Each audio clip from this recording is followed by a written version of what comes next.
Brazil, the death toll resulting from heavy rains and landslides in Petropolis has risen to 120. Ecuador's National Assembly approved the bill that guarantees the voluntary interruption of pregnancy in case of rape.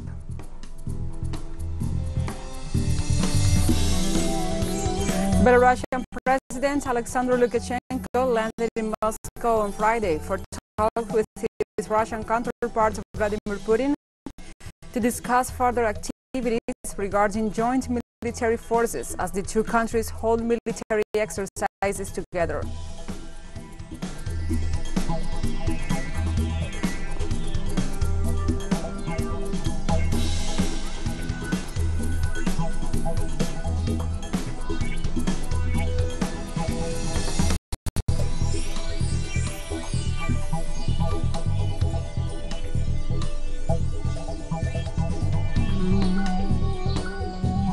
From the headquarters of TeleSUR English in Havana, Cuba, this is From the South.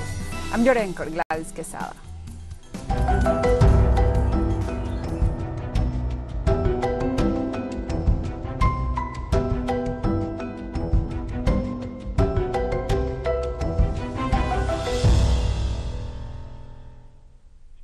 Now we begin with the news. In Brazil, the death toll after the strong floods sparked by heavy rains in the city of Petropolis rose to 120. In the latest civil defense report, at least 116 people are still missing. However, rescue teams are still working in the area and warned that the hopes of finding survivors are low. Authorities informed that during the night on Thursday it rained again and the situation could worsen. In this sense, they asked the regional government to extend the public emergency decree due to the danger of new landslides. Residents of the area have asked the governor of Rio de Janeiro, Claudio Castro, for more firefighters and rescue teams.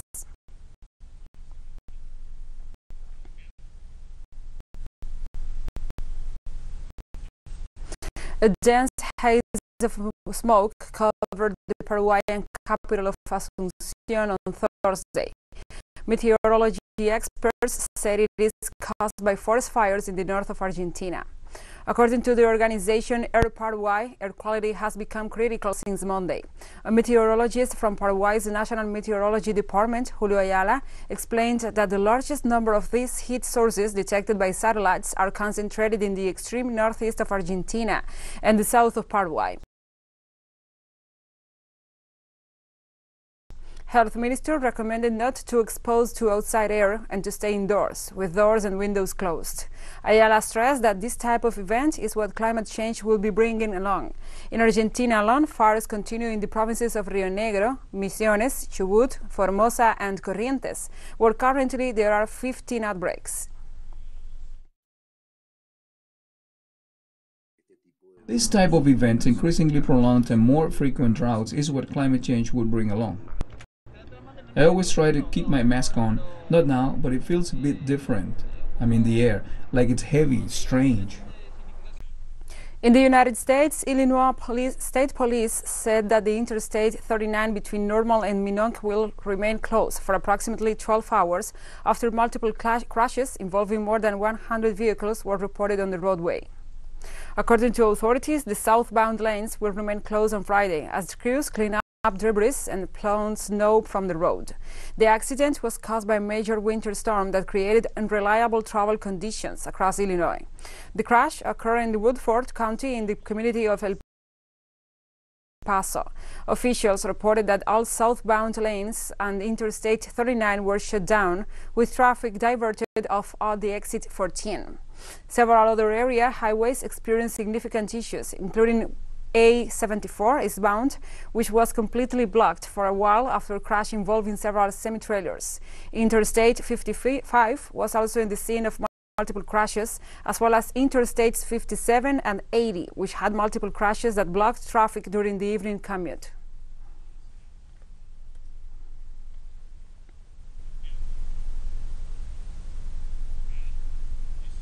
Britain's Meteorological Service issued its first ever danger to life weather warning for London, and the army was placed on standby as Storm Eunice made landfall on Friday.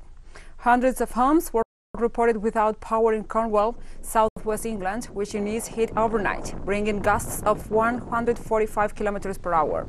The storm has caused the Met Office to issue its first red weather warning for the capital, including significant disruption and dangerous conditions due to extremely strong winds, adding that roofs could be blown off, trees uprooted, and power lines brought down. Roads, bridges, and railway lines have already been hit, causing delays and cancellations to bus, train, and ferry services. Ireland's Meteorological Office also issued an alert for stormy seas, warning of severe and damaging winds and the possibility of coastal flooding.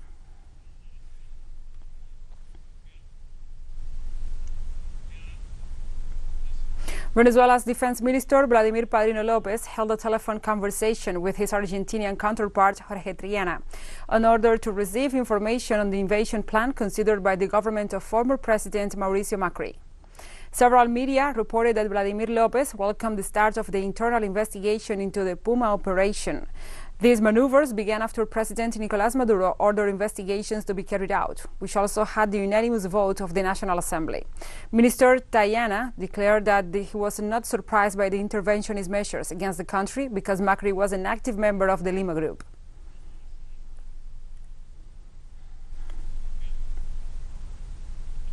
The Ombudsman's Office alerted this Tuesday that 274 municipalities are in extreme risk of rights violation in Colombia, ahead of the electoral processes called to the next month, and urged the state to take preventive actions urgently.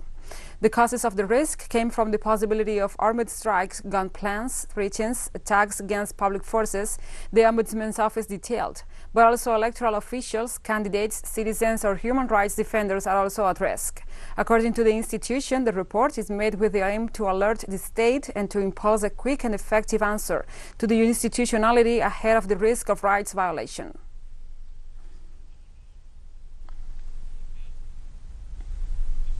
Chile's Constitutional Convention approved its first 10 articles, 5 of which passed without changes, into the draft of the new constitution. The Constitutional Convention held its first vote on initiatives coming from the thematic commissions, and those who passed the two-thirds threshold became the first ones to be included in the draft of the new constitution. The proposals approved in full include the articles on equality, gender perspective, and collaboration mechanisms to resolve conflicts. Meanwhile, among the articles that were partially approved, with sections to be reviewed by the Justice Commission, were the one on plurinationality, legal pluralism, and interculturality, and others like the right to access to justice, as well as a proposal on publicity, probity, and transparency.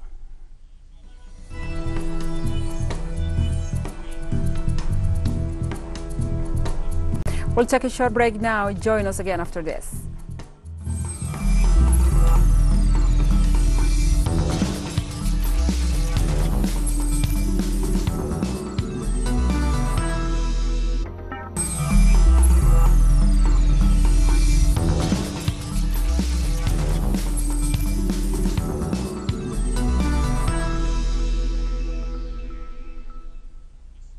Welcome back to From the South. Ecuador's National Assembly approved a bill that guarantees the voluntary interruption of pregnancy in the case of rape. The bill to guarantee the voluntary interruption of pregnancy in the case of rape, which was approved with 75 votes in favor, 41 against, and 14 abstentions in the plenary session of the Assembly this Thursday.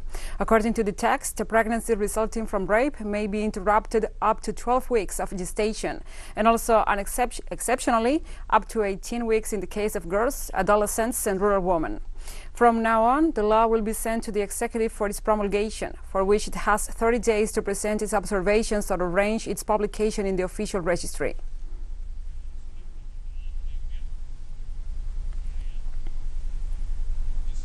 Meanwhile, abortion rights activists, the pro-choice side, and the anti-abortion protesters, the pro-life and conservatives, demonstrated outside the Legislative Palace in what was a debate that crossed Ecuadorian society.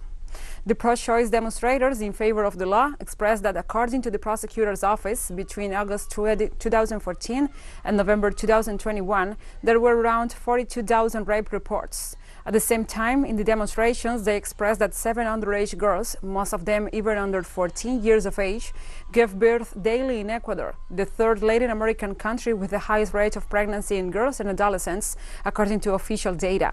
In addition, they demanded the elimination of the maximum time limits for abortion in the case of rape, considering this point as restrictive for the most vulnerable sectors.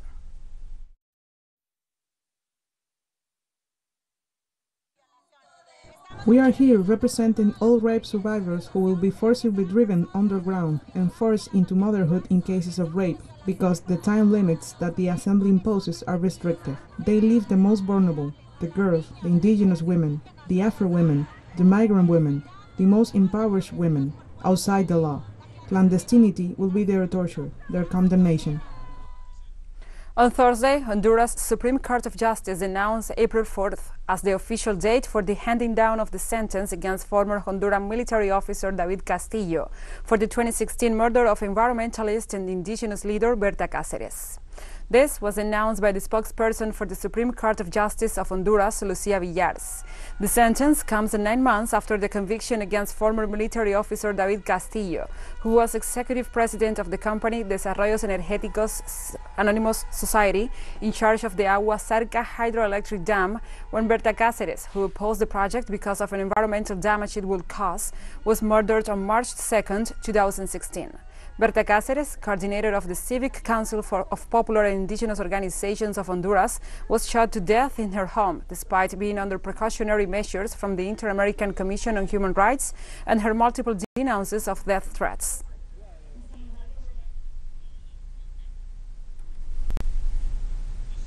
In Puerto Rico, 4 union workers from Prosol Utier were arrested after sitting down, blocking the entrance of the Minillas Government Center, awaiting the arrival of hundreds of federal and state employees for the workday. Protesting years without paid raises, the 4 employees of Puerto Rico's Authority and Roads and Transportation refused to budge, until a specialized police unit finally moved in to remove them. Demonstrations has echoed across the country in recent weeks as government employees and supporters took to the streets, emboldened by thousands of public school teachers who abandoned the classrooms in early February to demand raises and better pensions. Legislators are the only public workers who have had an automatic cost of living increase for their salaries. Other public employees have not gotten paid rises in more than a decade as the cost of living rises and the island fights to emerge from a lengthy economic crisis and a government bankruptcy.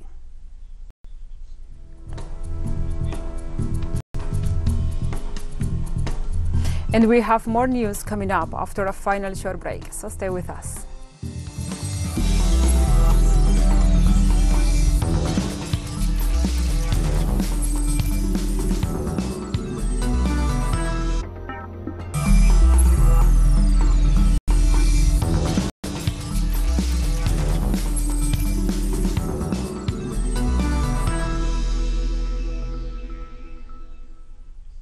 Welcome back to From the South.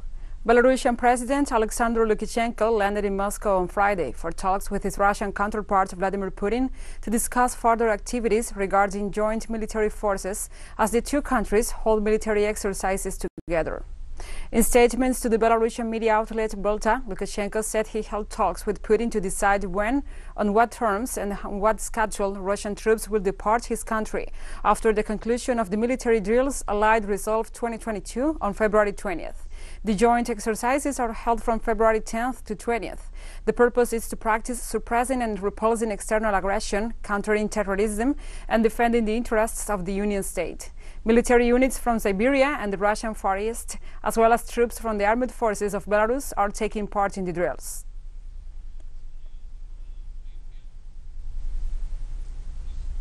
And China pledged to continue to provide support and assistance to Nepal's economic and social development within its capacity, said Wang Wenbin, spokesperson for the Chinese Foreign Ministry, on Friday, adding that it opposes any forms of coercive diplomacy. We have noted the relevant reports. China welcomes a development cooperation between the international community and Nepal to contribute to Nepal's economic growth and improvement of people's livelihoods. However, the will of the Nepalese people should be fully respected and no political conditions should be attached. We oppose coercive diplomacy and harming Nepal's sovereignty and interests for someone's own purposes. As a friendly neighbor and development partner of Nepal, China will, as always, support the Nepalese people in their independent choice of development path. Support the Nepalese side in making the right choice that conforms to national interests and reflects the will of the Nepalese people, and continue to provide support and assistance in Nepal's economic and social development within our capacity. In France, a major strike paralyzed most of Paris' metro network and city train grid on Friday, disrupting the daily commutes of millions of people as workers demand greater pay hikes than offered by the management. The French capital public transport company said 6 subway lines were closed, down from 80 previously reported, with the remaining lines operating only partially. The city's main rapid transit system, north to south and east to west lines, were also hit. Just 2 lines, the 1 and the 14th, which are both self-driving without any human conductor aboard, were unaffected by the strikes. In recent years, Paris' public transport system, one of the world's busiest, has been thrown into chaos several times. Parisians remember above all the month-long walkouts in the fall of 2019, when public transport and railroad workers protested against plans for pension reform, and also the President Emmanuel Macron did the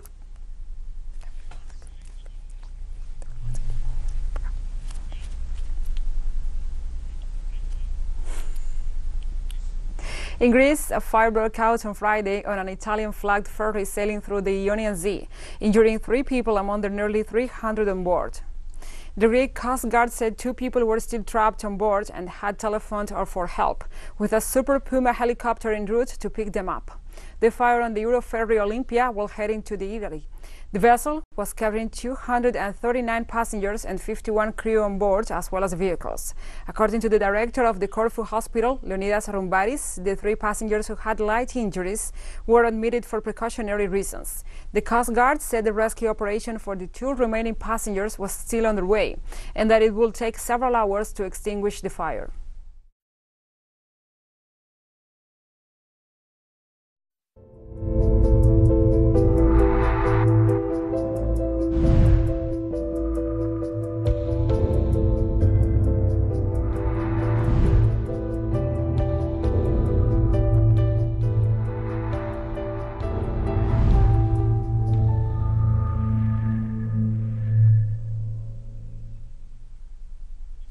Now we move on to other topics. Hundreds of truckers clogging the streets of Canada's capital city in a protest against COVID-19 restrictions aren't budging and bracing for what could be a possible police crackdown.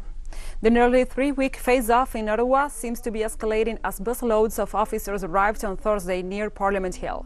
The city's interim police chief says action is imminent. Protesters have besieged Ottawa for nearly 3 weeks in a demonstration that's shaking Canada's reputation for civility and rule following. Police did make at least 3 arrests just before nightfall Thursday around Parliament Hill, but officers were not moving in force on the demonstrators.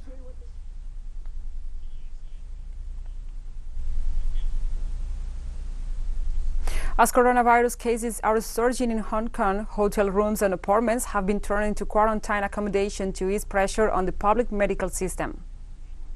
With daily cases surging to a record high of over 6,000 on Wednesday, Hong Kong continued to battle the ongoing 5th coronavirus wave. Shortages of medical and isolation facilities have been the biggest challenge. 7 public hospitals have reached or exceeded their full capacity, while the overall occupancy rate of 17 public hospitals is at 90%. To help ease the pressure, the government has designated 3,000 flats for isolating infected patients.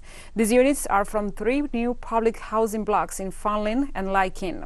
Local authorities reported hotels were also used for the same purpose.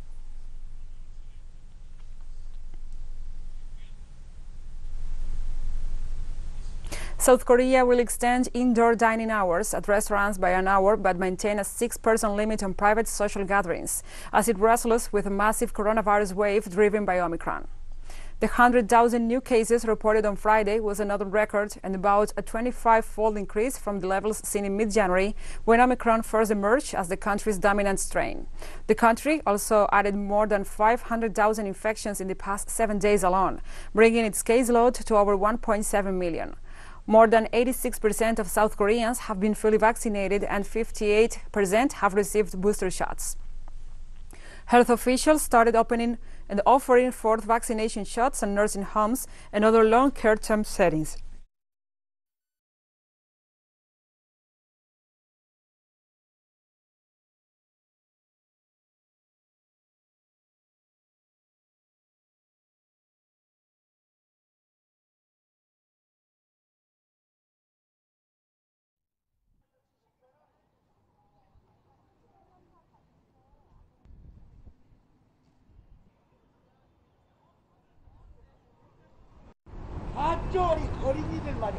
전에 당장 여러분들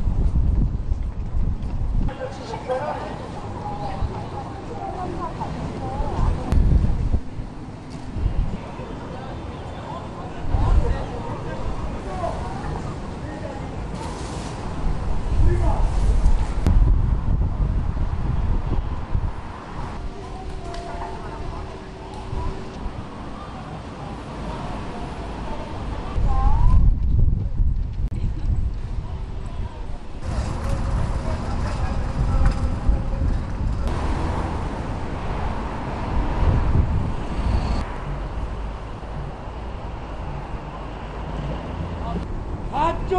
어린이들 말이야. 전에 당장 여러분들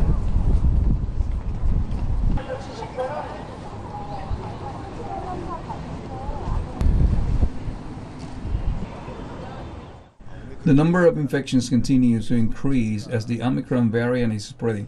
The number of new patients is doubling every week, and we do not know yet when the number of virus cases will peak.